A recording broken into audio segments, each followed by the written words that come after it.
Pero de manera paralela a esa actividad creativa, yo ya en la universidad tenía un interés muy fuerte por la historia del arte y por la teoría del arte. Comencé a trabajar en grupos de guías en el Departamento de Educación de la Luis Ángel Arango y del Museo Nacional. Digamos que mi trayectoria siempre ha sido una trayectoria, yo digo que es bastante dividida. Me preguntan que yo qué soy, yo prefiero decir que soy investigadora, porque hago un doctorado de Historia del Arte, pero mi formación primera y mis primeras preguntas de indagación en investigación vinieron de la política pública.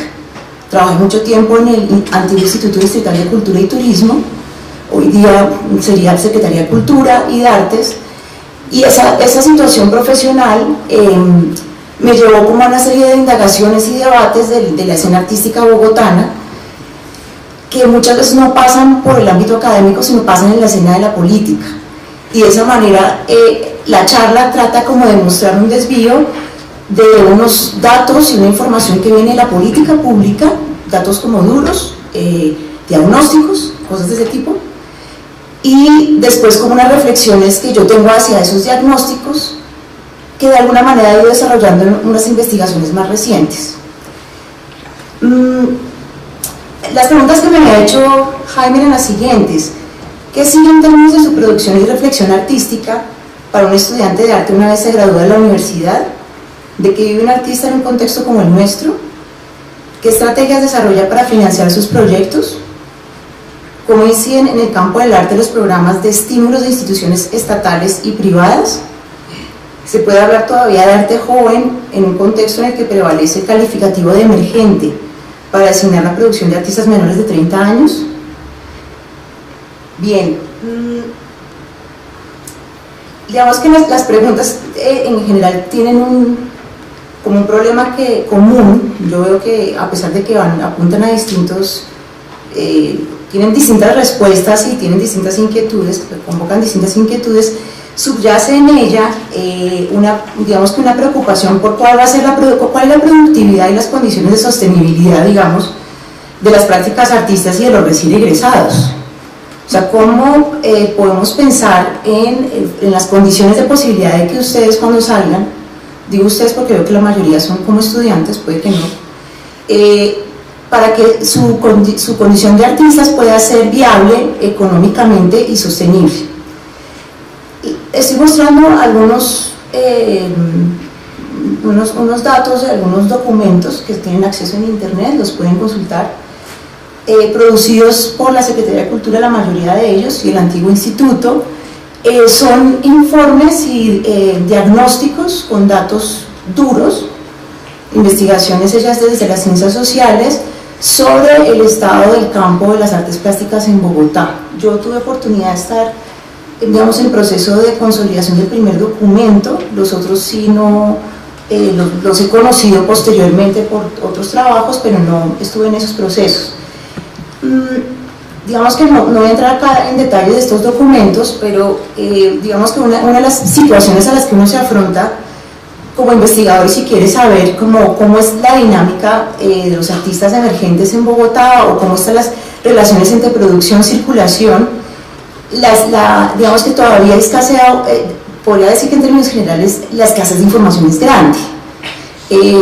Digamos que el Estado ha hecho una serie de iniciativas de investigación e indagación que normalmente se apuntan a caracterización, a dar como los primeros sondeos, pero digamos que desde el año 2006 y 2007 yo creo que han pasado muchas cosas en Bogotá realmente que cambiarían seguramente varios de esos datos o varios de esos características que tratan de vislumbrar esos documentos. El último documento es un documento bastante discutible, digamos, que se llama Cadenas de Valor de las Áreas Artísticas en Bogotá, caracterización y estrategias para su mejor funcionamiento. Es un documento hecho claramente a la luz de las industrias culturales, de paradigma de las industrias culturales, y intenta caracterizar por cada una de las áreas artísticas, es decir, música, teatro, artes plásticas, literatura, cómo los distintos actores del campo, las distintas dimensiones, como el ámbito de la creación, el ámbito de la formación, de la investigación y la circulación, van construyendo el valor de la producción artística. Para decirlo en términos generales, estos documentos coinciden en varias cosas. Digamos que si intentara yo responderles a ustedes desde algún tipo de información que no sea solamente mi opinión personal, digamos, o mi propia experiencia en el campo, sino agarrándome pues de información de algunas investigaciones, digamos que todos estos documentos coinciden en varias cosas. Una, que siempre cuando se hacen modelos que provienen, por ejemplo, de las industrias culturales o que intentan comprender las cadenas de construcción de valor en las artes plásticas siempre es un medio reacio a ser construido desde esos modelos. O sea, es un medio que construye su valor de una manera muy diferente a la industria cinematográfica, a la industria del libro, a las artes escénicas, en tanto que esas áreas artísticas han tenido una serie de transformaciones a lo largo de la historia, y digamos que en el crecimiento del capitalismo, que ha permitido establecer formas de producción y de circulación a escala con digamos, construcciones de valor que puedan ser calculables y reproducibles en distintos contextos, digamos, a pesar de que los contextos de circulación de la obra y de recepción son muy diferentes, por supuesto, digamos que son prácticas artísticas que parecieran poderse acoplar mejor a esos modelos. Digamos que los distintos documentos señalan mucho cómo las artes visuales tienen una construcción de valor muy particular. No tiene economías a escala, no tiene, por ejemplo, interlocutores de tipo gremial en muchos casos, que permita discusiones o elaboraciones conjuntas con el Estado o con otros actores para pensar en construcciones de valor, y que normalmente es un campo en donde la gente anuda sus esfuerzos de manera individual con otros. Esa sería como una de las conclusiones a las que llegan estos documentos. Me explico mejor. Mientras el sector literario tiene la Cámara de Comercio del Libro, tiene una serie de entidades que, digamos que de alguna manera regulan y supervisan la producción y participan activamente como en la producción de ese valor, digamos. Además de que esos modelos no permiten leer, entre comillas, la producción artística del campo de las artes visuales, hay otra cosa que también sucede mucho en el campo de las artes plásticas y visuales, y es la investigación que se genera a partir de este campo. Es una investigación que tiene que ver más con el juicio de valor sobre las prácticas artísticas, digamos, exposiciones, artistas, pero no se hacen muchas investigaciones sobre los procesos de gestión y sobre los actores de circulación. No hay nada más difícil que investigar galerías en este país. Yo personalmente estuve en la construcción de ese primer documento. Había unas herramientas para aplicar a galerías, y las galerías sentían que la DIAN les estaba cayendo, literalmente. O sea, que nosotros les íbamos a cobrar un impuesto más, les íbamos a poner algún tipo de impuesto adicional, y es, digamos que uno de los actores, no todos, por supuesto, uno de los actores que dentro del ámbito de la circulación es bastante reacio a brindar información para ser objeto de estudio o ser objeto de análisis en términos de datos duros, o no solamente en términos de datos duros, sino simplemente de valoraciones y de opiniones. También hay otra cosa interesante de estos documentos, además de que la investigación no hay muchas investigaciones que redunden en análisis de proyectos de gestión, proyectos de circulación. Hay un diagnóstico más o menos de que los actores del campo artístico desconocen mucho la información sobre el mismo campo. Dentro de las encuestas que se hacen, por ejemplo, en el último documento de cadenas de valor, casi el 100% de las personas que producen arte, según este documento, desconocen los fondos de financiación, aparte de los que da en Colombia las instituciones estatales. Entonces no saben a dónde acudir, digamos, para poder pensar en sus propios proyectos. Digamos que entonces, ausencia de cierta investigación en ciertas dimensiones del campo artístico, llamémoslo circulación o gestión, se combina como con un desconocimiento de información, pero lo que agudiza más la situación es que la gente no comparte la información mucho. Es decir, si bien es cierto existen redes sociales, existen formas de compartir, la agremiación y la asociatividad es bastante débil, digamos, en un campo que pues históricamente se ha caracterizado por prácticas muy individuales, a diferencia de las artes escénicas, donde hay grupos de teatro, grupos de música, y si bien no es que no haya voluntad de esos sujetos, por supuesto, la tendencia no es justamente a agremiarse para poder buscar agendas comunes. Conclusión, según este último documento, pues es uno de los sectores que tiene más dificultad para construir esa llamada cadena de valor, ¿no? Como que los distintos actores y dimensiones del campo se ayuden entre sí para poder construir valor a la producción artística sin tener que estar haciendo dobles esfuerzos, sino por el contrario, aunando los esfuerzos. Hay una frase que me parece que es interesante rescatar de este último documento. Puede ser un poco pesimista el panorama, que dice: la mayoría de los egresados tiene que abandonar la producción de obra para dedicarse a otras actividades. De hecho, la actividad principal de sustento de un alto porcentaje de los egresados del área de artes plásticas está en otras áreas diferentes a la creación, por lo cual la producción de obra es una actividad secundaria y esporádica. Es bastante tajante la frase. Yo tengo como una perspectiva un poco crítica a esa conclusión que llega al documento, porque creo que, pero lo digo un poquito más adelante, creo que es más una construcción de lo que se entiende como producto artístico y desconociendo un poco las formas de práctica artística que hoy en día existen y donde los mismos artistas no se autorrepresentan necesariamente como productores de objetos artísticos. Vemos que es un documento que apuntala básicamente a pensar en objetos y cómo construir valor sobre ellos. Bien, otra diapositiva un poco ñoña, perdonen, o sea, bibliografía total, pero si el diagnóstico es que no hay información, aquí está la información. Esto es lo que hay, digamos, en Bogotá en términos de investigaciones sobre qué están haciendo los artistas hoy cuando salen, qué ganan, qué salario tienen. Esos documentos dicen eso. Por ejemplo, el de Yolanda López dice: de una población de 80 artistas, donde el 54% son de 20 a 30 años, en el año 2008 ganaban menos de $1 millón de pesos.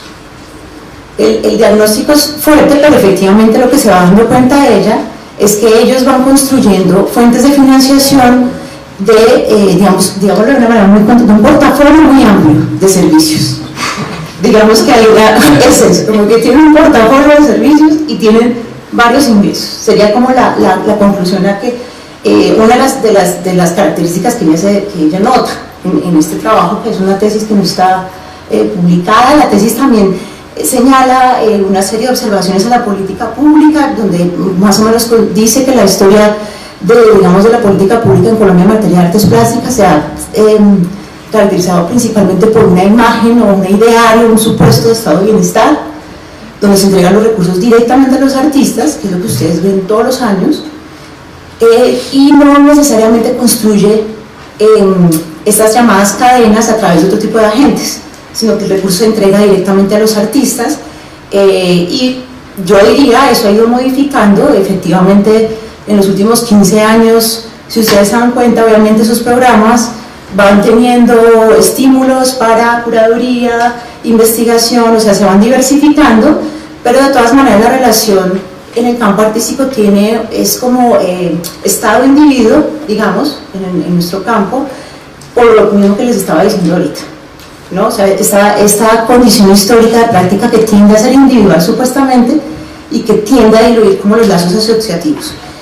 Pero bueno, digamos que los documentos anteriores eran documentos como muy encargados por instituciones estatales, pero digamos en este último documento que lo hizo la Redada, que tuve oportunidad de conocer, se entregó hace muy poquito, el documento también señala una debilidad profunda en la asociatividad, y esos son espacios que se autodenominan autogestionados, autofinanciados.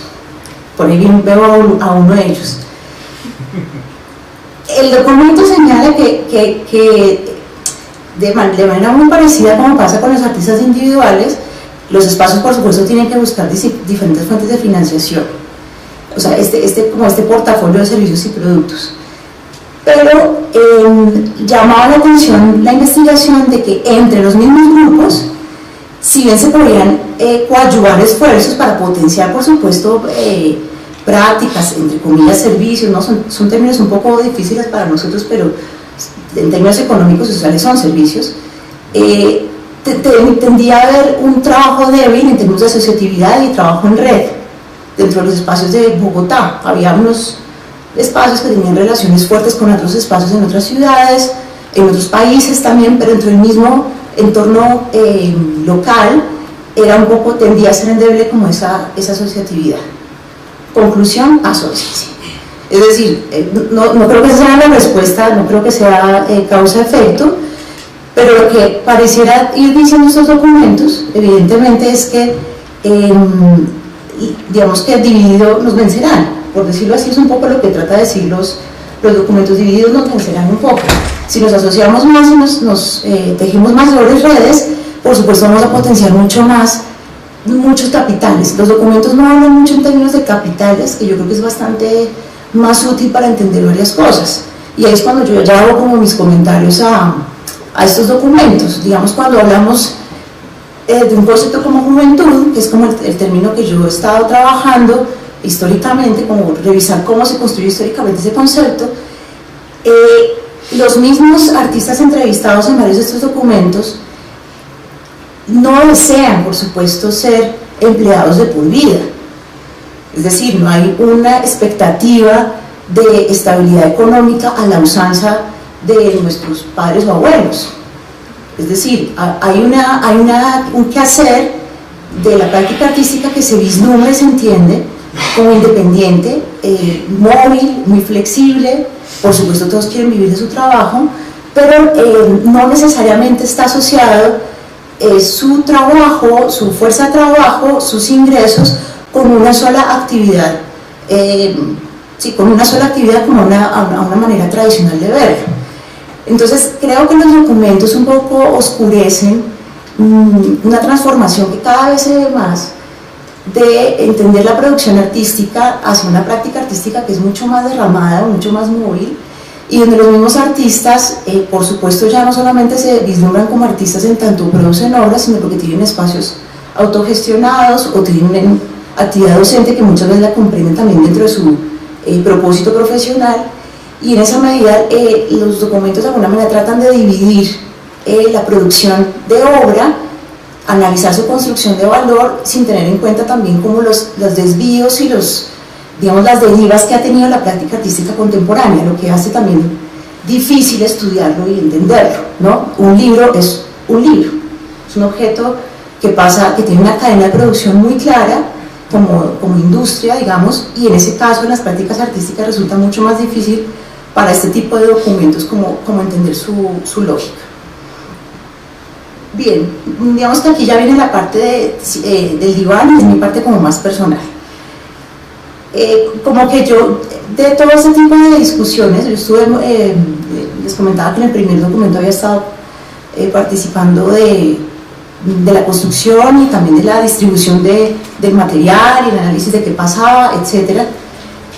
En esa época, estamos hablando en el 2006, yo estaba trabajando en el IST, y era una época en donde el problema de la juventud estaba a la orden del día en una serie de debates. Estaba en esfera pública, se preguntaba si la juventud era un asunto del mercado, una estrategia de mercado, había comentarios de varias personas, y comenzaron a popular sistemáticamente como varios proyectos, aparte de los que ya existían, digamos, que enfatizaban la noción de juventud y exaltaban o permitían visibilizar obras de artistas jóvenes, básicamente.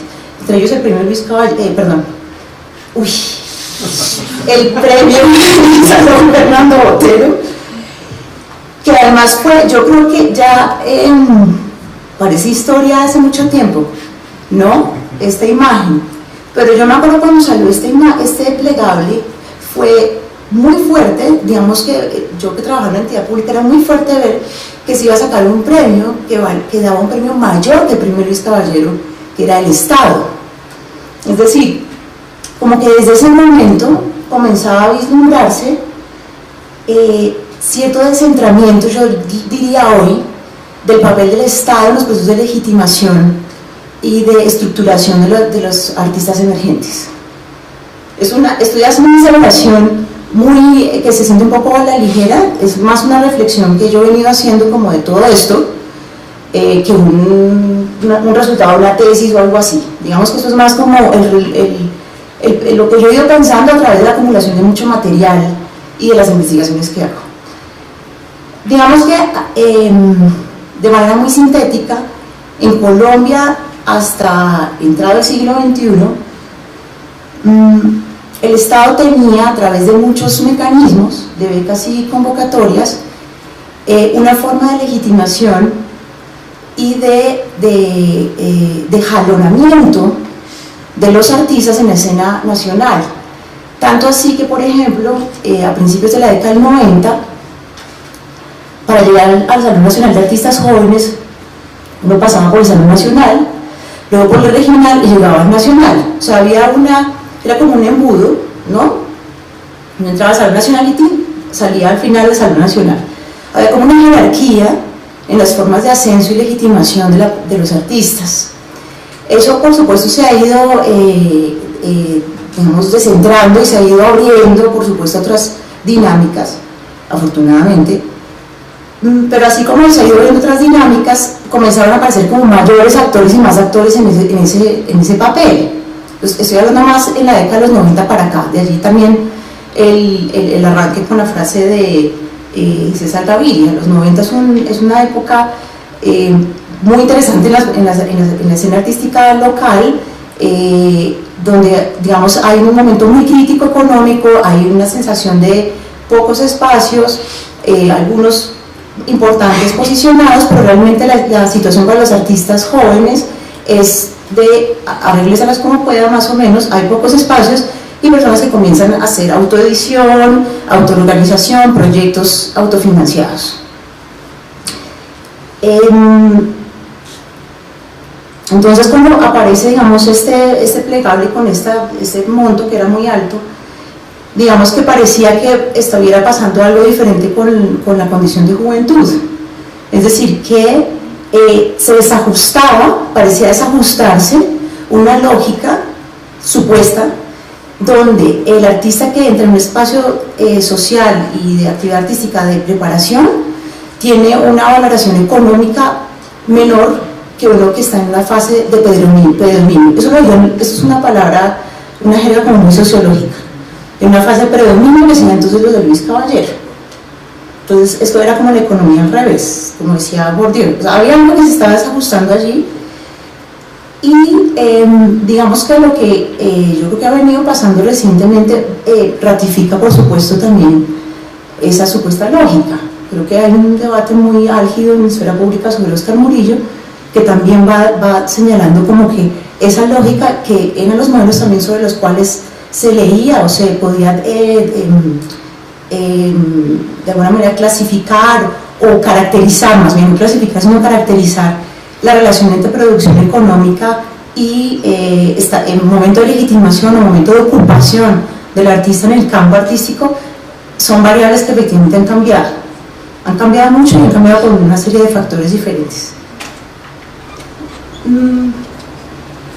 Bien, les estoy mostrando unas imágenes de esa época en donde les comentaba que había muchos artistas que eran jóvenes, Humberto Junca, Luis Hernández Mellizos en la galería Casa Rigner. Fue un momento que sí se confluyeron como iniciativas de galerías, premios.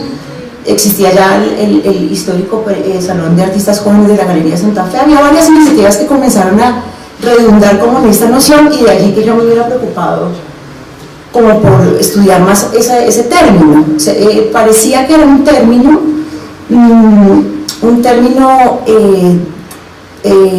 propio del arte contemporáneo, un término que tenía que ver con estrategias de mercado y estrategias de visibilización y de renovación de imagen, pero digamos que yo tenía como sospechas de que solamente fuera un concepto amarrado a un problema estrictamente de mercado en su sentido convencional, es decir, mercado entendido como el mundo de las galerías y de las ferias, porque digamos que en un sentido no tan restringido, al mercado pertenecen bienes y servicios de diversa índole, entre ellos la academia, que por supuesto forman parte de la construcción de distintos capitales.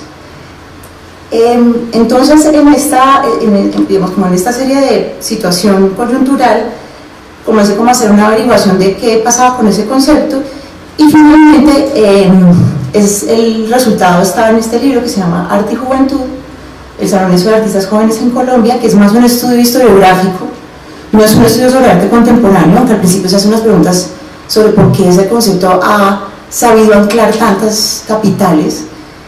Es un estudio historiográfico sobre cómo ese concepto aparece como valor positivo en el siglo XIX, se va anclando a las iniciativas que son críticas con la academia, que son de ruptura, en un inicio fuertemente nacionalistas, y cómo ese viaje de ese concepto finalmente por las prácticas artísticas, por los movimientos de vanguardia, cómo es ese viaje por el contexto latinoamericano, que es muy importante como un sinónimo de transformación y de cambio desde principios del siglo XX, no solamente desde la década del 60, pero también cómo ese concepto se aterriza en las políticas institucionales en la década de los 60. O sea, cómo ese concepto se codifica literalmente, como yo considero, se codifica en los 60 y nunca va a desaparecer ni en las instituciones museales, ni en las instituciones públicas, sino que queda amarrado a una forma de organización del campo artístico desde la perspectiva de la política institucional, básicamente. O sea, cómo poder dividir los que están en ese llamado estado de predominio, que tienen ya trayectoria de carrera, y esos otros que no sabemos porque no son vanguardistas, ya no son épocas de vanguardia, les llamamos vanguardistas, que hacen muchas cosas muy diferentes, pero que digamos que tienen de común, que tienen una cierta edad y que están apareciendo en la escena artística. Entonces, más bien es una genealogía de cómo el concepto tiene una historicidad, pero adicionalmente tiene una estrecha relación, como lo conseguimos hoy en día, de la mano de la política institucional.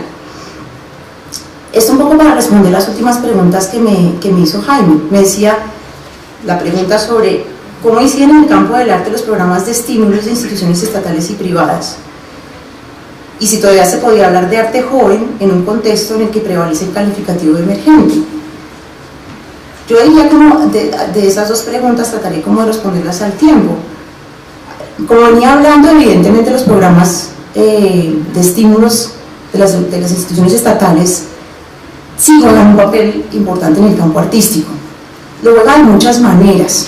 Para algunos artistas fueron determinantes en la estructuración de sus primeros años de carrera. No para todos, pero para algunos lo fue. Para otros es la manera de poder hacer unos trabajos que no estén sometidos a una lógica, digamos, de mercado, sino que pueden hacer lo que quieran con ese dinero, digamos. Pero digamos que ya en términos más de lo que uno ve también en las entrevistas, las becas y las convocatorias curiosamente también son formas de profesionalización. O sea, la gente, al tener que someterse a una convocatoria para presentar, justificar, tomar la foto, etcétera, se ve, digamos, afrontado a un sistema que por supuesto le exige a veces demasiado, pero le exige unos requisitos muy específicos, y son formas que tienen una forma de profesionalización. Hay unas entrevistas del año 96, cuando se hizo el primer premio Luis Caballero, que le hacen a Alicia Barney, a Rafael Ortega, a un grupo como 8 artistas, y les parecía increíble que ellos tuvieran que presentar proyecto para el premio Luis Caballero, y como era eso que los artistas tenían que presentar proyecto si no estaba hecho nada, sino que apenas estaba la idea. Eso nos parece ahorita muy raro, ¿no? Como que esto parece que fuera la prehistoria, si fuera el 96, ¿cómo es posible que hasta hace tan poco tiempo pensáramos que es posible que los artistas presentan una idea y reciben un recurso para hacer ese tipo de trabajos? Entonces digamos que visto de una manera como de la crítica de la política cultural, las becas y los programas de estímulos no son solamente una forma de repartición del recurso, digamos, y la democracia del recurso estatal, sino que en sí mismo construye un tipo de sujeto artista. O sea, los artistas visuales también, en términos comparativos frente a otros campos artísticos, son los artistas que más están sometidos como a la lógica de la convocatoria y la beca. Y eso implica, por supuesto, unas debilidades, pero también, digamos, un proceso de profesionalización en su forma de justificar sus proyectos, organizarlos, presentarlos, etc. La otra parte de esa pregunta sería lo que mencionaba ahorita respecto al texto de Yolanda López. Evidentemente, en un país como Colombia, donde el Estado tampoco, no había un proyecto de nación donde necesariamente la cultura y el arte hayan forjado parte de la representación de la nación, de todas maneras, históricamente el Estado ha estado presente a través de unos recursos bastante reducidos que se incrementaron en los últimos años, pero efectivamente es un actor fundamental en la configuración del campo artístico, aunque hoy estemos ante una escena donde hay otro tipo de agentes determinantes. Y frente a la noción de juventud, la noción de juventud es una noción profundamente móvil, es decir, la palabra emergente frente a la noción de juventud vuelve a ratificar una lucha por el capital en el campo artístico. La palabra emergente aparece cuando la joven ya parece caduca un poco, cuando la joven ya no es tan nuevo, o cuando la joven, yo creo más bien, está profundamente asociada a procesos institucionales. O sea, ya no es una palabra que moviliza en el momento de los principios de la segunda mitad de los 90, no moviliza necesariamente procesos y prácticas renovadoras, sino que más bien está fuertemente asociada como a procesos institucionales. Entonces, esas palabras que, digamos, estos estudios pues no hacen mucho, no hacen seguimiento como finalmente cómo las palabras también van construyendo capital y van construyendo valor. Esas palabras, por supuesto, también tienen unas funciones de construcción de significado importantes y a veces son muy estratégicas, a veces ser joven puede ser atractivo, pero en otros momentos no lo ha sido. Digamos que el concepto históricamente tiene unos... se cotiza bien, digamos, y en otros momentos no tanto, moviliza distintos significados. No creería que podemos decir que se puede sustituir un concepto por otro, sino simplemente los conceptos circulan y convocan distintas necesidades y distintos capitales. Ya para terminar, muestro esta imagen que también era de mi colección de arte y juventud, año 2006, tengo de varios años, pero esta fue cuando yo comencé a reflexionar sobre el tema y me parecía interesante contarles cómo había arrancado ese problema. La imagen me parece muy interesante y digamos, reveladora sobre algo que este tipo de documentos, cuando piensan en cadenas de construcción de valor o construcción de valor en el medio artístico, no logran como identificar, y es como en el campo artístico ciertas plataformas, ciertos actos, yo le haría como unos ciertos actos de habla, pueden generar efectivamente un valor importante. Claramente esto es un aviso de una feria de arte joven en base, que fue una de las primeras, y la imagen es bastante sugerente frente como al acto de la misma feria. O sea, un amago que seguramente de pronto tenía una rana o quién sabe qué, y saca un conejo, como un acto de transformación reveladora a través de este evento.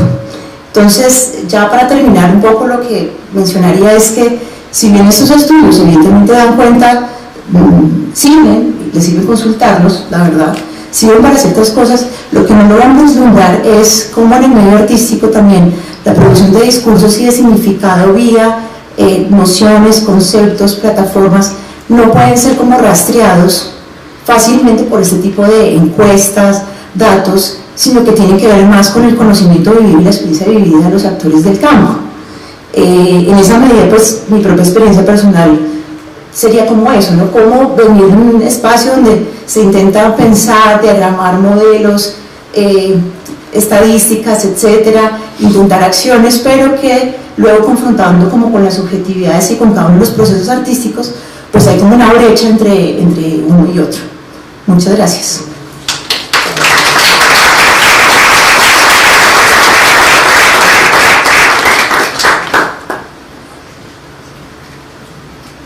Gracias.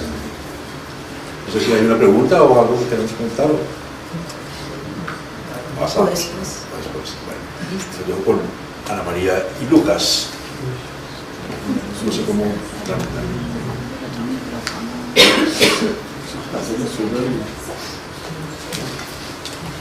Porque si quieres de pronto preguntar, a veces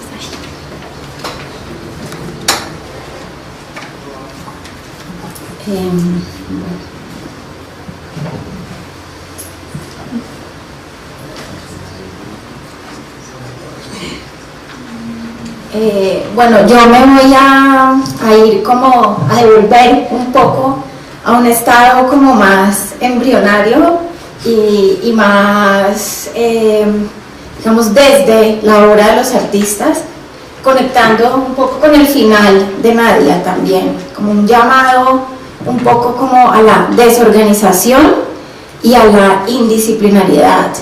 Y bueno, nos toca ahorita una conversación con Lucas, que va a ser como un poco improvisada porque no la hemos preparado, pero yo lo que hice fue revisar unos documentos de un simposio que organizó Elena Producciones, que es el colectivo al que yo pertenezco, que se llamó Primer Simposio de Profesionales e Informales en Artes Plásticas y Visuales en el 2010, y fue un premio a un salón regional. Y respondía a una pregunta muy similar, y era ¿de qué vive un artista en Colombia? Entonces, uno de los invitados fue Lucas, otro de los invitados fue Danilo Dueñas, y varios de los que van a estar mañana en el panel. Entonces, lo que yo hice fue traer como una cantidad de opiniones de ese 2010 para ser como conversadas y confrontadas aquí con Lucas. Entonces, la primera idea que les traigo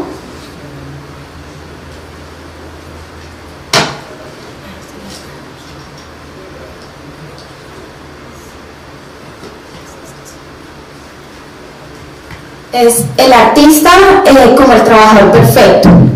Entonces, el artista parte, o bueno, muchas de las ideas de ser artista parten de no necesitar nada, de hacer las cosas intuitivamente, de hacer las cosas por la noche si no tiene tiempo. Y esto lo que ha dado como con el tiempo es que el artista se vuelva como el trabajador perfecto, en el sentido que es el que trabaja con la mano de obra más barata, y es al que los gobiernos y las empresas inmobiliarias acuden de primeras cuando quieren como hacer progresar un sitio. Entonces, digamos como que hay muchas cuotas o muchas referencias que nos hacen preguntas alrededor de esto. Entonces ahí va.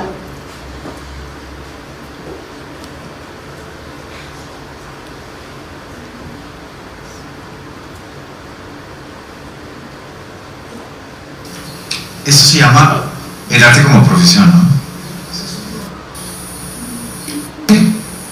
Es un artista insignificante. No, luego la miramos. No, tranquilos, todavía no comenzamos. Va a ser una referencia a Luis Bourgeois. Acá en el 98, en diciembre, y dice lo siguiente, algo que es muy importante para los artistas. Dice: no necesito ni apoyo ni consuelo. No necesito ni una red de seguridad, ni desayuno, ni almuerzo, ni té, ni visitantes, ni llamadas telefónicas, ni pequeños mensajes, ni pequeños conciertos, ni promociones publicitarias extravagantes o intensas, ni palabras de aliento para emprender grandes proyectos. No tengo ambiciones, ni tengo por qué espiar a mis vecinos. Yo no necesito nada. Yo puedo esperar. Yo no tengo miedo.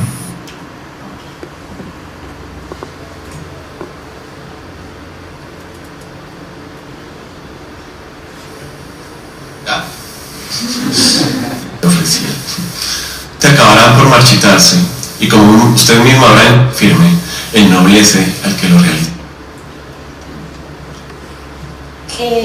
Lucas estaba citando a un escritor.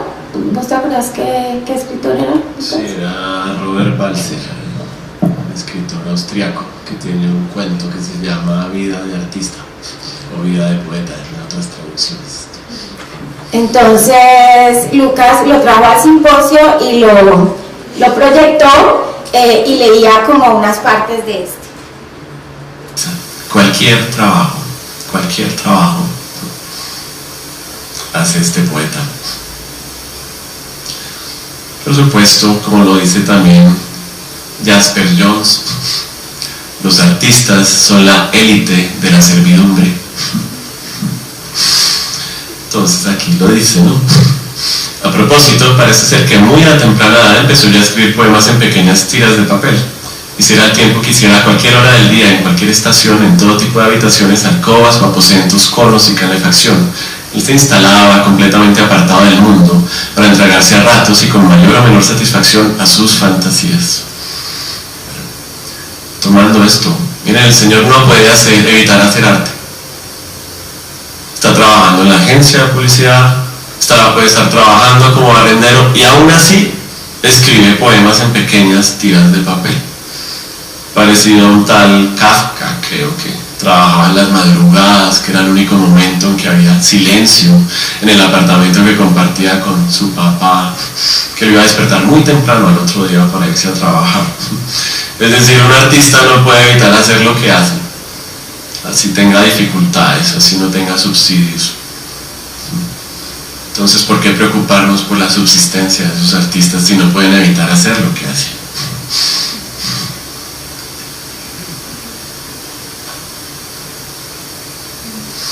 Entonces ahora es el señor de la oficina de publicidad donde trabaja que le dice algunas cosas. Es una pena, pero aquí sus dotes de dibujante acabarán por marchitarse, y como usted mismo habrá intuido, los hechos o proezas de un futuro genio nada tienen que hacer en un ambiente así. Observación satírica y burlona, a la cual, según se dice, el individuo aquí descrito replicó lo siguiente: me resulta imposible creer, como usted piensa, que soy un pintor nato.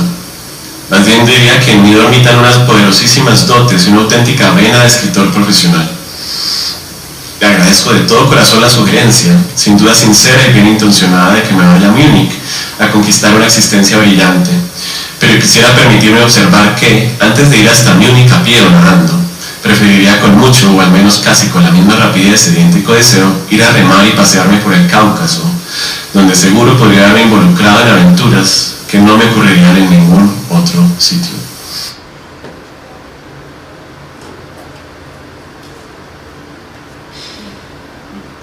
No sé si Lucas quiere decir algo a esto o sigo oyendo. No, siga hablando.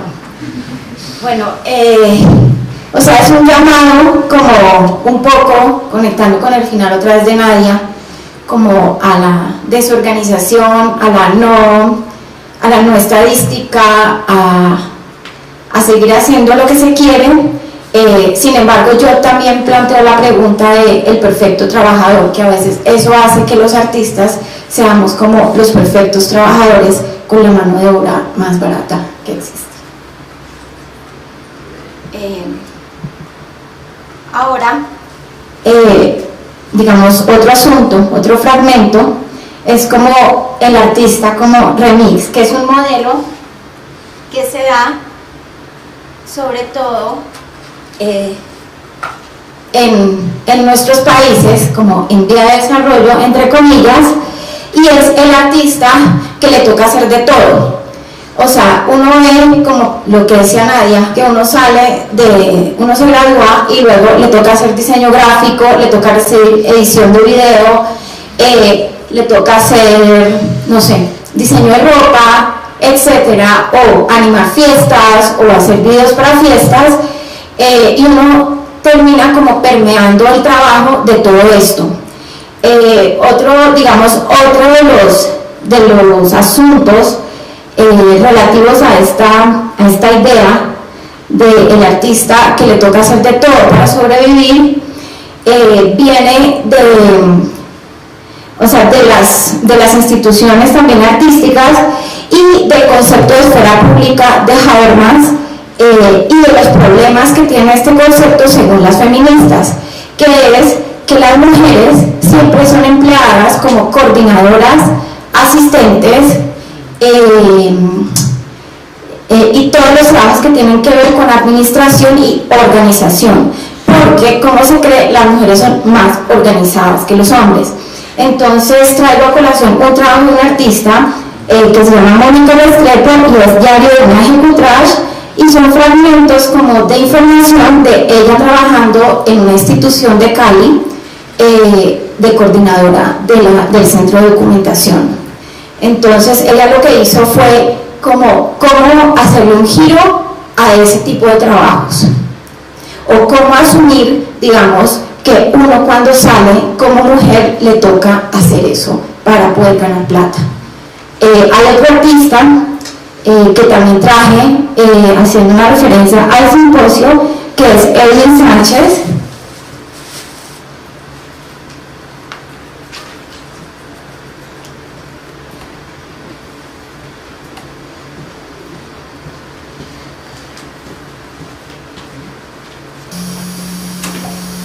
Como una manera más abierta y no tan de cuál es un recuento, es un poco lo que...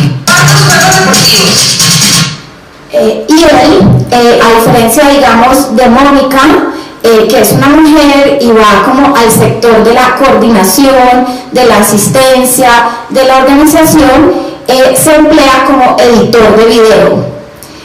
Porque pues los hombres tienen como más esa cosa, el computador, la concentración, y está como ese cliché, y así le toca a Edwin emplearse en una agencia de diseño y publicidad en el computador muy concentrado, y nos presenta en el simposio un reel que mezcla sus trabajos de arte con sus trabajos de video que hace para otra gente. Entonces, ahí va. Por la paz y la convivencia detrás del motor.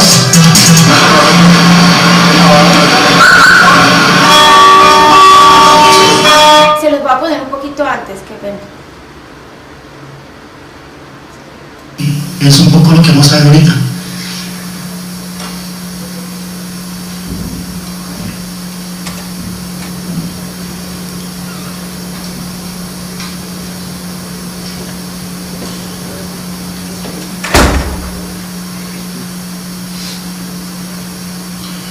¿Tienes un bien?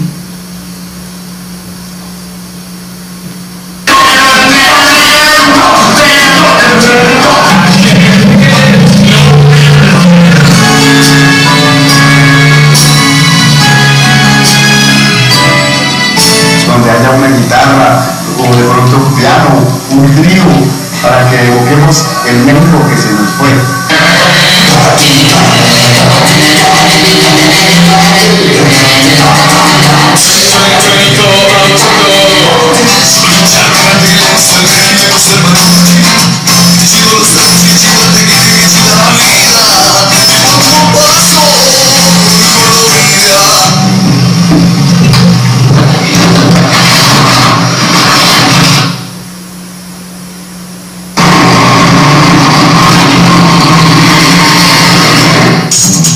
Decimocuartos Juegos Deportivos. Por la paz y la convivencia detrás del motor.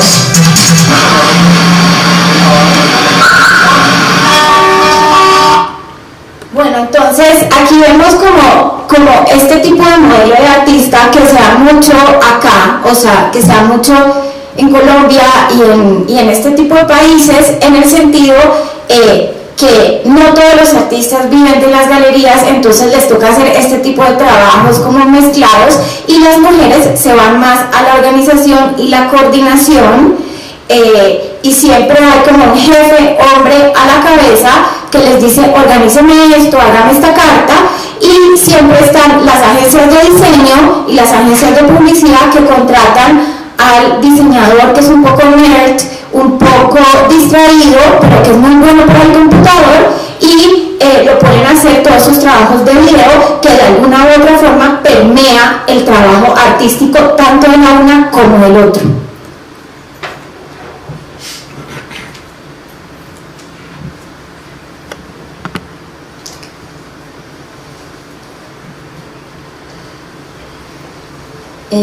bueno, ya no va a haber más audios del simposio, y he traído como 3 ítems más para ser discutidos con Lucas, y es otro que se llama casas de familia o la herencia, y son como las casas que uno hereda como artista, se vuelven muy importantes en el proceso de formación de los colectivos. Entonces, digamos que muchas veces es más la casa que la misma intención de organización, y lo digo porque me pasó a mí también con mi casa, porque yo reuní a mis amigos y toda la gente de Elena Producciones pues se reunía alrededor de mi cama. Esta fue la casa de Ciudad Solar, que es uno de los primeros colectivos pues muy famosos acá en Colombia, de los 70s en Cali, donde Oscar Muñoz tuvo su primera exposición individual, y la casa es de Hernando Guerrero. Hernando luego, cabe decir, como salió de Ciudad Solar a lo último, y Hernando es una persona que todavía vive en Cali, y no sé, anda por ahí en San Antonio con su perro. Estuvo también Beatriz González exponiendo en esta casa, que es una casa de familia y que fue la casa de un colectivo. Y estos son los archivos que se pudieron hacer dentro de esa casa. Mientras la familia de Hernando Guerrero pues la prestaba para que fuera disponible para hacer filmaciones, conferencias, exposiciones, etc. Otra casa que traigo a colación es la casa donde funciona la agencia, que están todos aquí, y es la casa, digamos, de la familia de Diego, que está aquí también. Hablando con Margarita, ella me decía que la hermana de Diego, que es de Tangrama, me decía como todo, digamos, la importancia de los recuerdos y de la capacidad de, digamos, de trabajo que uno genera en un espacio,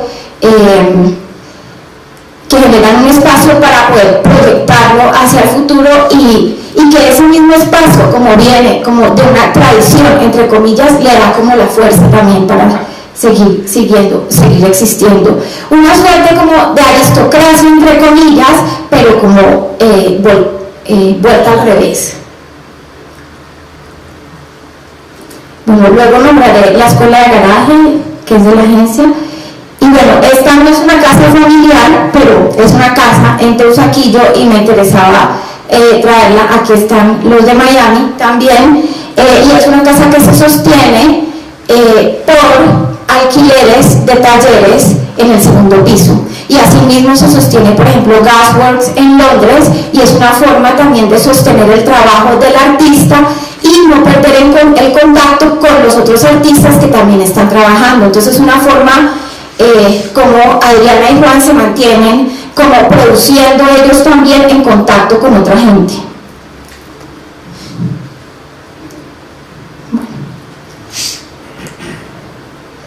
Otra de las estrategias para sobrevivir de algunos artistas es llevar una escuelita en el portafolio. Entonces, como todos sabemos, hay baches, como dijo Nadia, hay baches muy grandes en los sistemas educativos en Colombia, por ejemplo, o bueno, en todos los países hay baches en eso, y ya se sabe que la academia no es tan suficiente. Entonces, los ministerios de cultura han asignado unos recursos para proyectos que tengan que ver o que oscilen entre educación y arte. Podríamos decir como un giro educacional en el arte. También ha pasado por la tanta democratización del arte que la gente recurre a fusionar modelos, modelos o virtuales, modelos educativos, y termina siendo como este tipo de proyectos que son fáciles de financiar, pero también sirven para mantener espacios de producción y experimentación. Esta es una escuela libre que existió en Berlín durante un año, United Nations Plaza, Naciones de las Plazas Unidas, que quedaba en el este de Berlín y hacía referencia pues a todo el pasado socialista, y hacían conferencias de entrada libre cada sábado y invitaron pues a sus amigos a hacer charlas. Entonces uno tenía ahí comida gratis, tenía charlas gratis y se convertía como en un espacio de intercambio.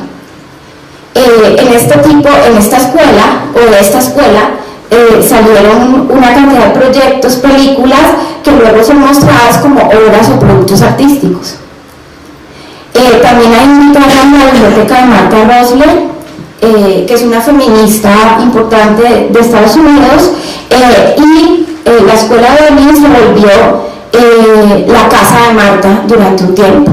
Entonces también esto nos conecta con el otro punto, que son las casas de los artistas. Esta es otra escuela libre que queda en Puerto Rico, se llama Beta Local, y plantea un programa como de estudios independientes durante un año que llama 7 artistas locales a encontrarse cada martes y cada jueves para discutir de sus trabajos individuales. Entonces es una suerte de reunión de individuos o de colectivo, pero de singularidades también. Y asimismo se mantiene como vivo el espacio de producción y el espacio de financiación, porque es mucho más fácil coger recursos que tengan que ver con educación o que tengan un objetivo educativo, entre comillas, que un objetivo de hacer un objeto grande o una cosa relacionada con el mercado.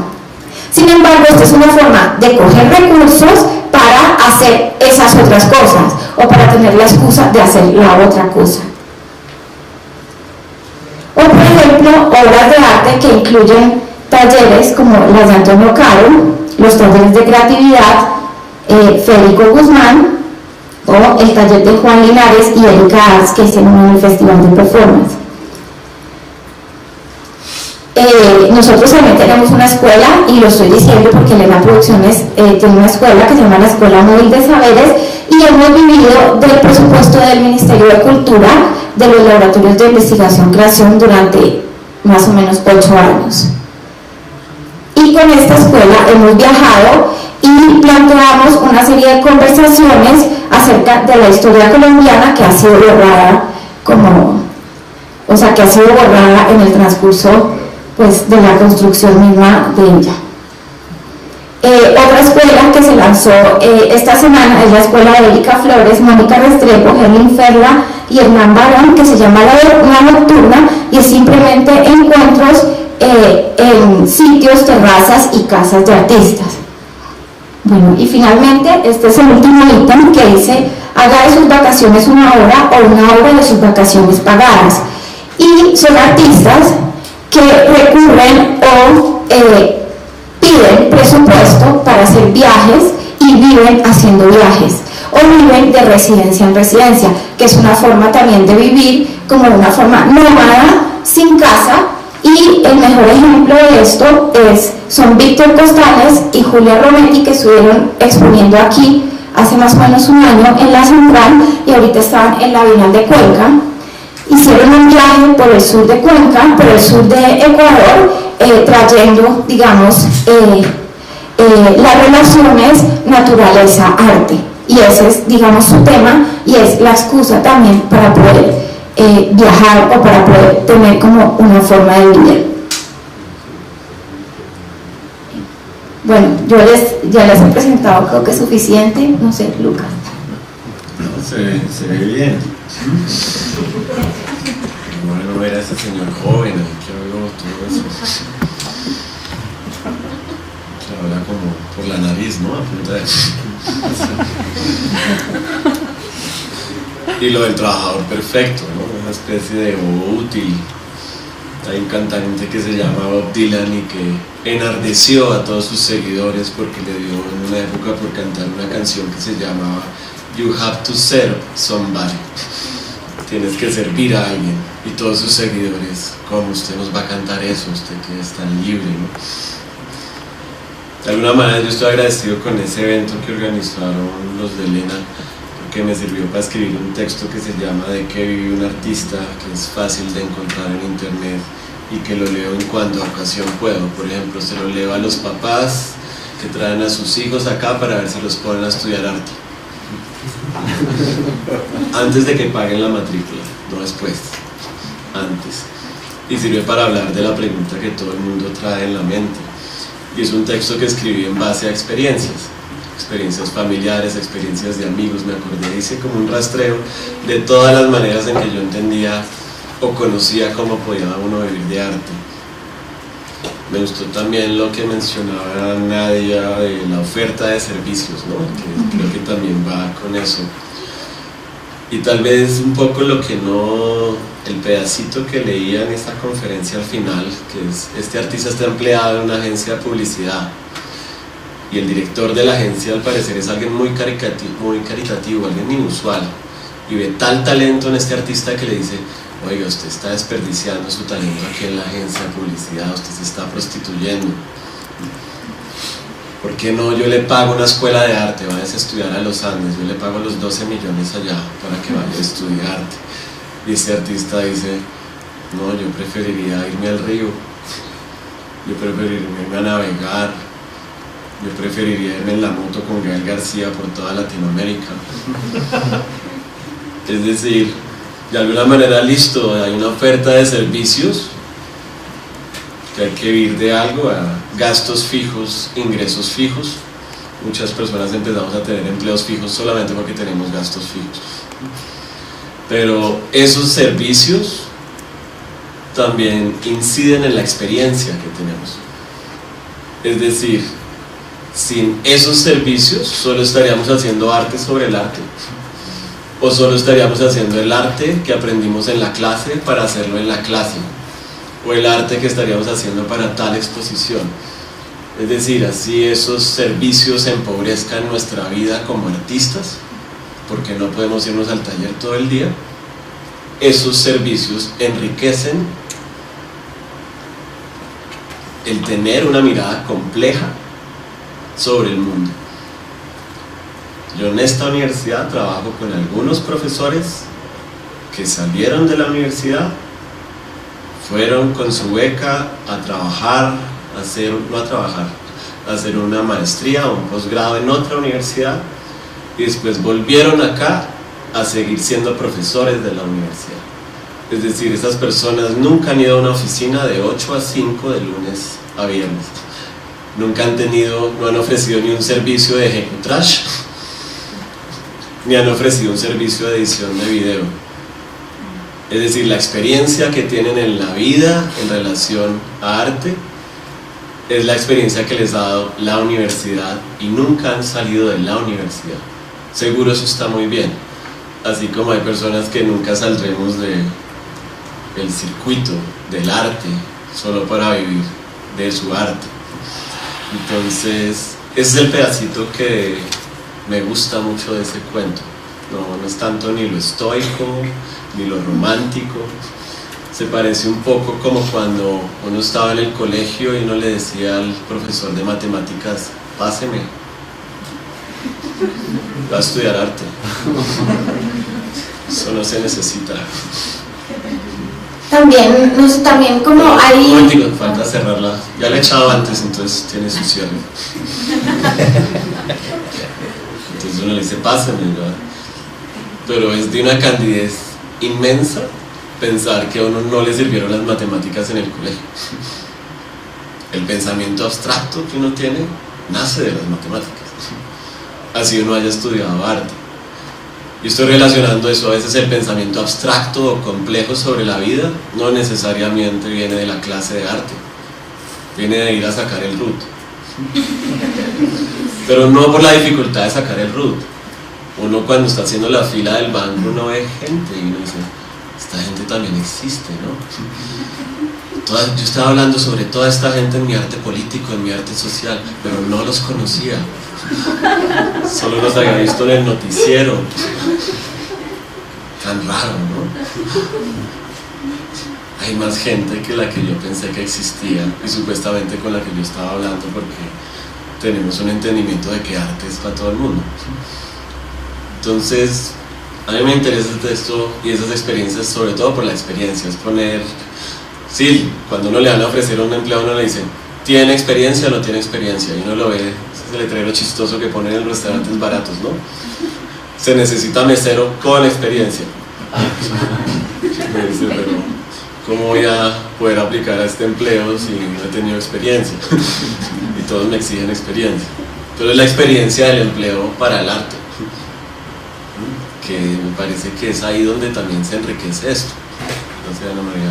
Sí, bueno, también es como un modelo bastante particular, o sea, es un modelo bastante particular, y yo creo que, por ejemplo, sitios donde no hay ese modelo o donde no se necesita ese modelo, pues desarrollan también otro tipo de estrategias, como por ejemplo esa, como la de los viajes, o sea, como aplicar a muchas residencias o vivir como de esa manera y volverlo casi como una metodología de trabajo.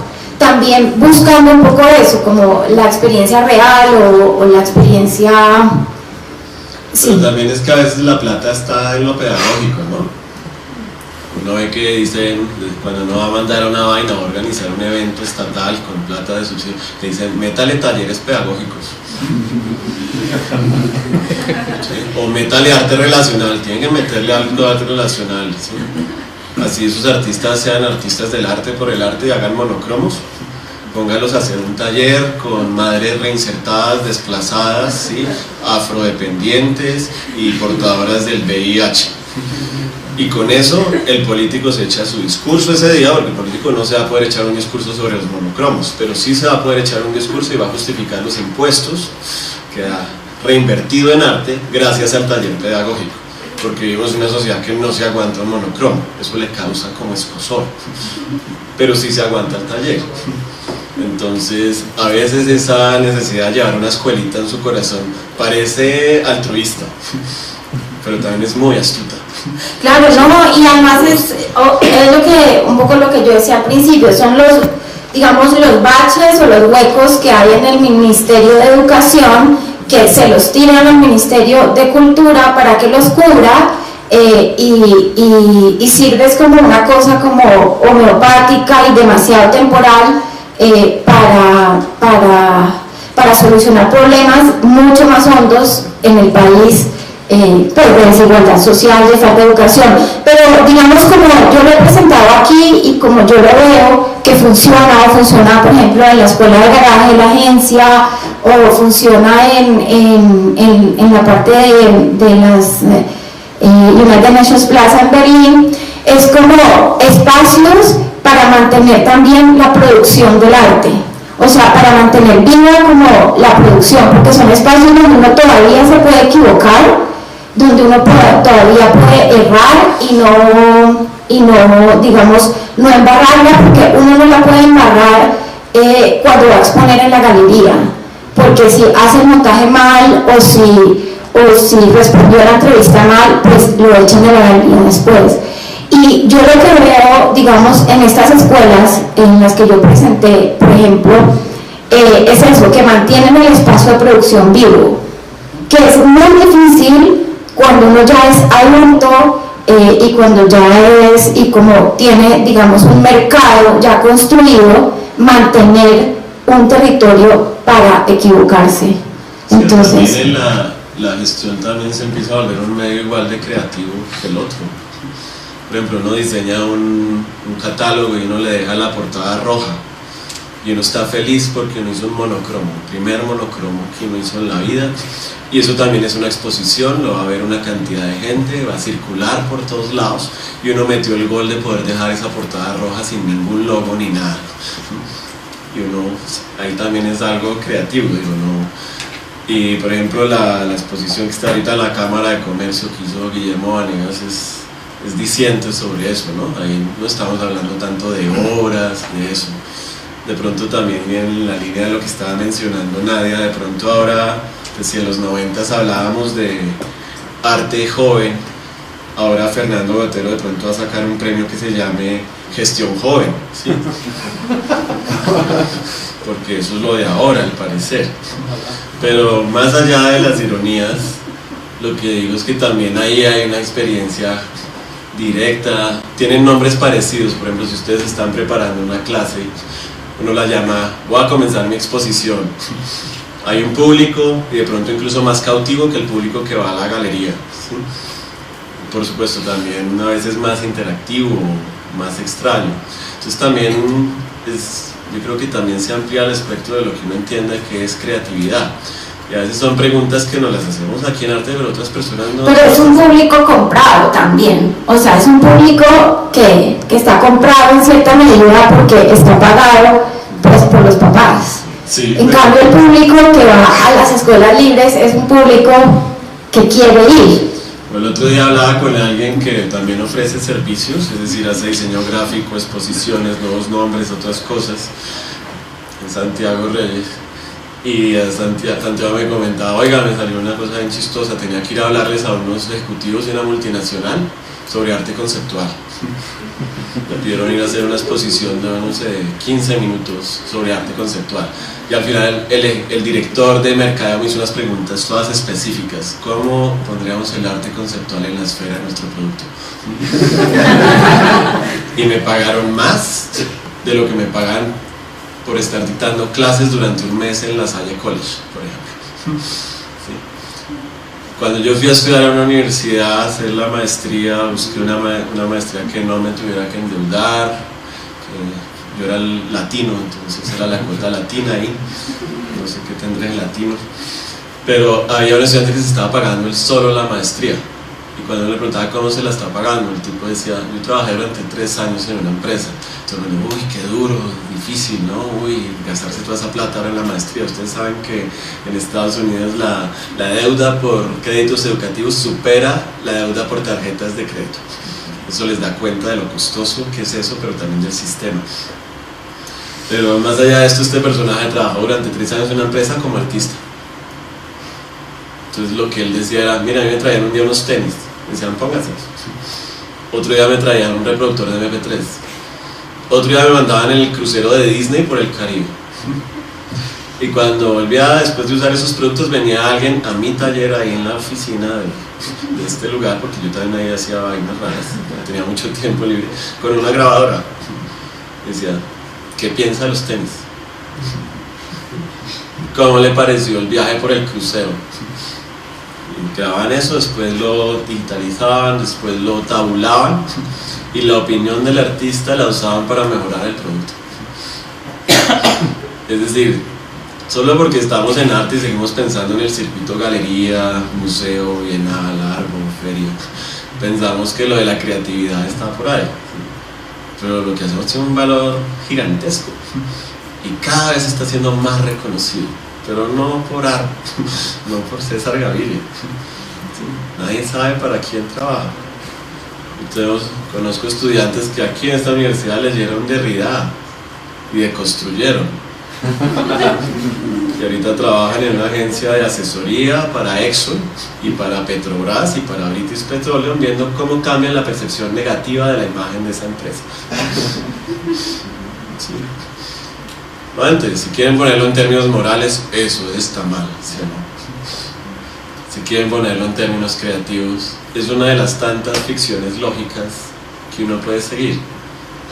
Lo chistoso es el artista que se cree artista. Es como limitarse a esa ficción lógica. No, está bien, es que hay una cosa que yo siempre, como leyendo tus textos y escuchando tus conferencias, he tenido como preguntas alrededor del concepto de creatividad. O sea, porque yo, obviamente, el principio de la conferencia lo dije, como que abogo por eso, por el es un llamado a la no estadística, a no hacer nada, a la desorganización, a la indisciplinariedad, en el sentido que también yo he trabajado del otro lado, entonces llevo las cosas de un lado para otro. Siempre he tenido como esa duda en cuanto al concepto de creatividad, en el sentido que es un concepto pues bastante católico en cierto sentido, como de el creador, que es hombre y bueno, el creador, y puede llevar a eso, a lo que yo decía al principio, a ser como el trabajador perfecto. Entonces, ¿cómo vivir como con esa paradoja también? Sí, de pronto yo sé que la palabra creación es molesta. Lo podemos cambiar por imaginación, que es una palabra que no oigo hace 10 años en esta universidad. Que sin embargo sí se oye muchísimo cuando hablan con profesores de arte de colegio. la usan en todas las clases. Aquí no la usamos. Imaginación nos parece como muy cándida, muy Hello Kitty, muy Timoteo, creo. Pero imaginación tiene que ver con imagen, imaginación tiene que ver con ver con el cerebro. Ya los usos de esa imaginación son muchos, ¿no? Pero de pronto lo podemos cambiar por ese lado.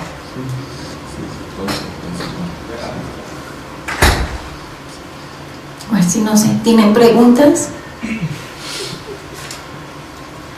Yo tengo una. De pronto es como para Nadia, pero es como extrapolando lo que decías de esas ficciones lógicas posibles de que uno termina trabajando en cosas muy raras como artista. Si cómo ve Nadia como esa acidez del medio en hablar de cifras y de estudios como del sector, y precisamente como este tipo de escenarios, hasta dónde sería como el límite de la academia de hacerlo, o si está bien de pronto como dejar eso un poco a random de dejar que los artistas sean gente compleja, como sugiere Lucas, y que el medio siga estando ahí, como en esa diferenciación que tú también decías, por ejemplo, entre los medios del cine, el teatro, la danza, que son medios que están muy bien organizados y muy distintos, y la gente vive haciendo esas cosas. Entonces como que los artistas, no sé si estarías de acuerdo como con esa lectura que yo estoy haciendo, de que los artistas está bien que estén por ahí acomplejizándose o complejizándose. Una pregunta, porque son como varias respuestas. A ver, digamos que yo creo que hay que separar bien lo que deben ser los artistas de lo que los estudios dicen que es la situación del campo artístico. Digamos que lo que cada uno decida sobre su propia práctica pues es un proceso muy complejo que creo yo debe superar la información que debe dar esas instituciones. Creo que es un proceso que tiene que ver con la propia vida y uno va decidiendo como qué camino tomar. Digamos que la intervención arrancó con esa información porque digamos que yo he tenido un lugar privilegiado, si se puede decir así, de participar en instancias públicas, pero también he sido artista y he sido profesora y he estado como en distintos ámbitos, y eso me permite como pues hacerme preguntas y indagar cosas que en otra situación de pronto no se las haría. Yo creo que el campo de las artes plásticas y visuales tiene una particularidad que se resiste fuertemente a las formas de producción de las llamadas industrias culturales tan en boga hoy, no tanto porque los propios artistas anden desorganizados, entre comillas, sino porque la misma práctica es bastante autocrítica también. O sea, la tradición de pensamiento en artes plásticas y visuales producida por los mismos artistas lleva siempre como a que la práctica esté en un punto límite y se revierta. Pareciera que fueran muy dóciles, pero son muy cínicos realmente. Yo siento que el cinismo impera en las artes visuales. O sea, esto de hablar de estrategias, de mirar las becas y cómo le saca un heladito para sacarle la práctica educativa, siempre hay una estratega jugando con el sistema en general, ¿no? Con lo que puede ofrecer el Estado, con lo que puede ofrecer el mercado, etc. Yo creería que evidentemente, más allá de estar pensando en estrategias, los artistas se están pensando cómo movilizar sus propias luchas y sus propios intereses en medio de un juego de estrategias y de un campo complejo. Ya el tema como de la organización de los artistas y la capacidad de articulación, digamos, más allá de ser artistas, es, digamos, preocupante. Habría que hacerse una pregunta sobre eso, digamos que como ciudadanos, o sea, la capacidad de poder agenciar cosas juntos, el estar juntos para hacer cosas, ni siquiera no tanto para concertar políticas, que también es importante, sino el poder estar juntos para hacer cosas. Y si es un poco fuerte como la explicación de que trata de hacerse dinamita, no sé cómo decirlo, de fracturar un poco como los esfuerzos colectivos. Pero digamos que ya eso sería como entrar en un tema. Respecto a hablar de cifras, y el esfuerzo sí genera mucha resistencia, no solamente en el ámbito de la formación en artes visuales, en otros ámbitos también, pero digamos que sí, de hecho ese documento de cadena de valor sí dice que cuando se instala el tema en el grupo asesor de artes plásticas, son los que son más resistentes a hablar de ese tema, como que, porque para los actores, los cineastas, no hay ninguna duda de que hay que pagar para entrar a la sala, ¿sí? O sea, hay que comprar la boleta para entrar al cine, para el teatro, es una lógica muy distinta. A mí me parece que todavía pesa mucho en nuestro ámbito una visión romántica de la producción artística, pero estoy de acuerdo con Lucas que evidentemente los artistas hacen muchas cosas realmente, o sea que en la vida real están, y desde hace mucho, o sea, hoy un Redón hacía papeles de colgadura, los impresionistas, es decir, los artistas siempre han estado en intersecciones de producciones económicas diversas, sino que se oculta o se ocluye la parte que tiene que ver con la producción económica, la sostenibilidad. Pero por supuesto que el tema no debe ocurrirse. Yo sí creo que hay que hablarlo y hablarlo con claridad. Pero yo creo que también, digamos, ese secreto que busca mantener el arte y esa, digamos, esa resistencia es parte como porque como tú misma dijiste, los artistas siempre han estado juntos, siempre han hecho cosas reales, siempre han estado en contacto con el mundo real, siempre han estado agremiados. De hecho, o sea, yo nunca he conocido como un gremio que ande más junto que los mismos artistas. Siempre andan artistas con artistas en grupos por todo lado, en todo el mundo. Sino que esa resistencia y esa, digamos, no dejarse como clasificar y eso, es como la forma de preservarse también. Es como la forma de preservar eso y la forma de no dejarse como molestar por la administración, porque la administración, el término como management, es como lo que ha dejado este mundo como está. Entonces, la administración no sirve para nada, aunque yo doy clase de gestión cultural. O sea, en el management no hay esperanza, hay esperanzas en lo otro. Y ahí está, y hay que preservarlo, y hay que pelear para preservarlo. Entonces yo creo que esa resistencia es parte de eso. Yo diría que lo raro es que son comunidades de individuos. Y por ejemplo, a veces se habla de las roscas, de la microrosca, de la mega rosca, pero a veces simplemente son políticas de amistad y de enemistad. No creo que una clase de historia del arte empiece diciendo: estos eran los dadaístas, eran una rosca. Y luego vinieron los surrealistas, otra rosca, que se quería tomar el poder. No, estaban vinculados con la amistad. Y también un Son poco políticas de amistad y enemistad. cuando Ana María menciona un poco los grupos que se arman. Esos grupos se acaban cuando se pelean, o les toca hacer un poco como algunas personas cuentan la historia del bodegón, que era ese espacio ahí que ya suena épico, pero era solo un lugar ahí, y llegó un momento en que les tocó decidir: ¿mantenemos la amistad o mantenemos el bodegón?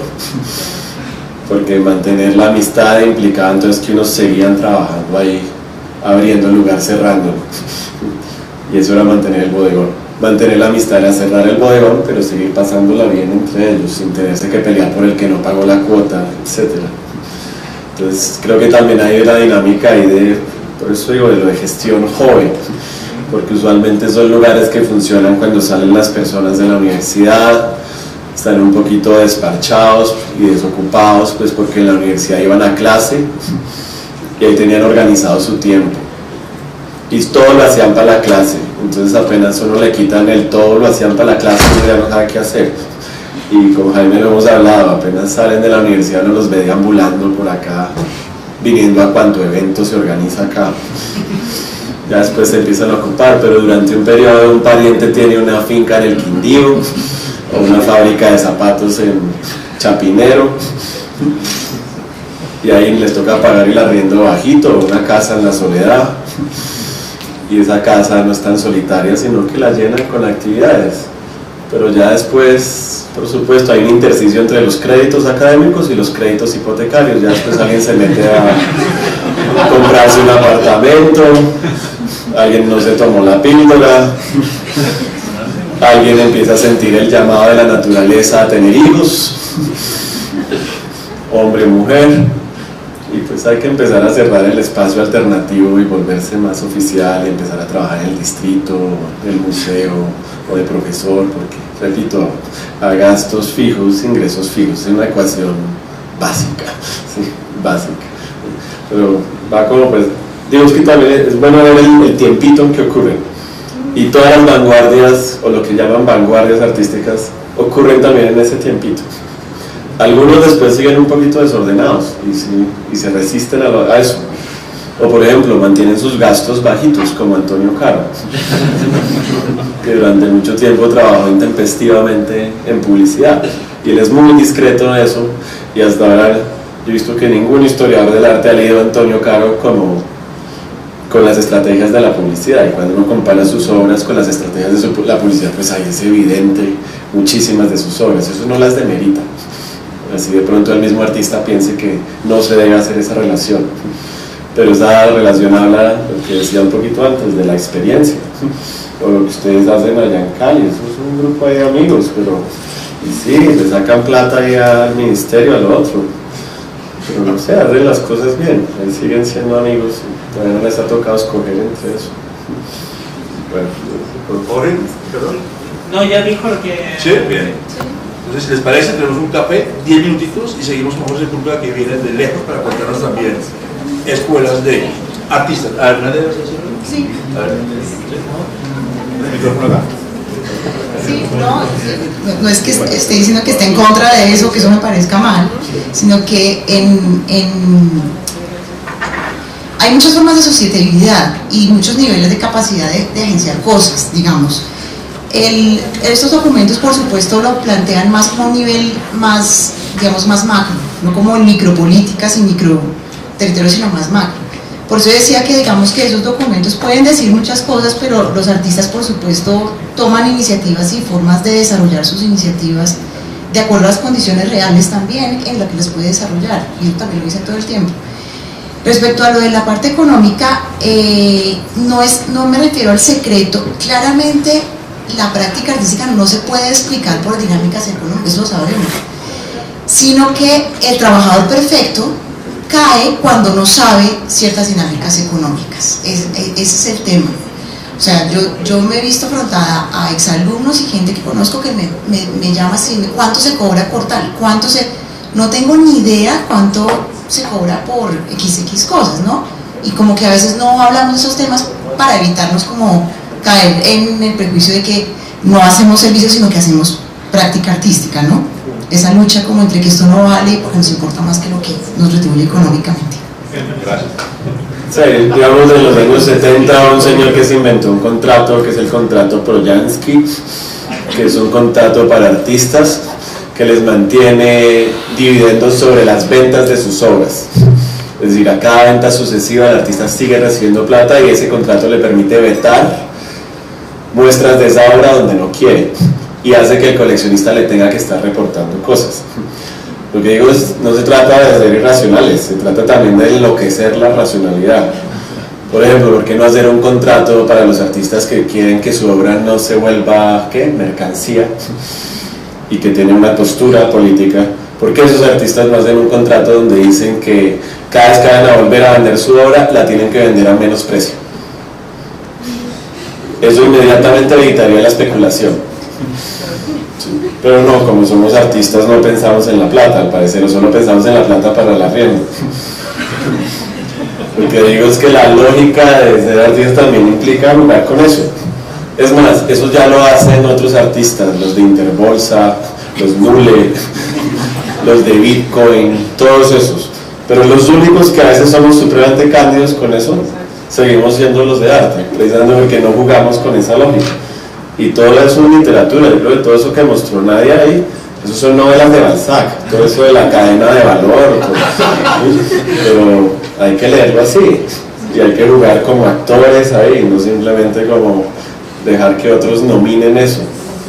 Y yo creo que el juego está ahí, viene bien. Y uno ve artistas que son muy canzones con eso, porque somos tan canzones como mi obra me la monta ahí porque el sol entra por acá y yo quiero que le pegue acá. Pero eso es cuando vamos a vender la obra, somos como unos bobos, ¿sí? Ay, yo no sé de eso. Entonces es rarísimo, ¿sí? Por un lado somos súper vivos y sensibles y por el otro lado somos unos pendejos. O somos unos avaros. No podemos pensar que podemos vender una obra siempre a menos precio.